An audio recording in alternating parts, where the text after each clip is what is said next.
अस्सलाम वालेकुम दोस्तों, उम्मीद करता हूँ आप सब खैरियत से होंगे। मैं हूँ मिस्त्री सरफराज मुगल, आप देख रहे हैं मेरा यूट्यूब चैनल फराज टीवी। और आज की वीडियो में मैं आपको बताऊंगा कि ये आप टायर आपको नज़र आ रही है ना सीढ़ी, ये सीढ़ी जगह कितनी कवर करती है। इस बात का हमेशा हर मिस्त्री को, हर घर वाले को अंदेशा रहता है कि यार सीढ़ी लंबी कितनी जाएगी, जगह कितनी घेरेगी। ये प्रैक्टिकली हमने बनाई हुई है, इसका आपको प्रैक्टिकली फरमाइश करके वीडियो के अंदर आपके सामने आपको बताएंगे कि इसमें जगह कितनी घेरी हुई है और छत की हाइट कितनी है। आइए आपको दिखाते हैं।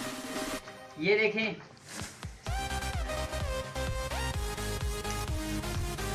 जब भी इसकी फरमाइश करनी है ऐसे सेंटर से करनी है आपने।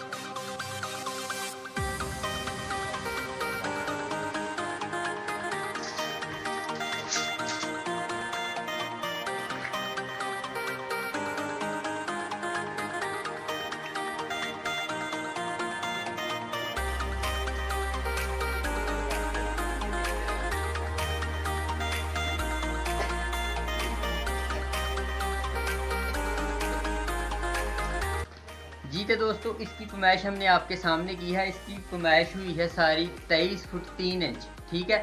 और इसकी छत की हाइट है 12 फुट, ठीक है। 12 फुट इसकी छत की हाइट है और 23 फुट 3 इंच इसकी लंबाई बनी है सीढ़ी की। और 7.5 इंच का ये इसका स्टेप है और 10 इंच का इसका ये है, यहाँ पे पाँव रखते हैं ये स्टेप है, ठीक हो गया। 10 बाय 7.5 का इसका स्टेप है और 12 फुट छत की हाइट है और इसमें जगह घेरी हुई है 23 फुट 3 इंच, ठीक है। ये आपने याद रख लेना, 23 फुट 3 इंच। उम्मीद करता हूँ आपको वीडियो पसंद आई होगी। वीडियो पसंद आए तो वीडियो को लाइक ज़रूर कर दीजिए और अगर आप चैनल पर नए हैं तो हमारे चैनल फराज टीवी को सब्सक्राइब करते जाएँ और फेसबुक पेज को लाइक और फॉलो भी करते जाएँ।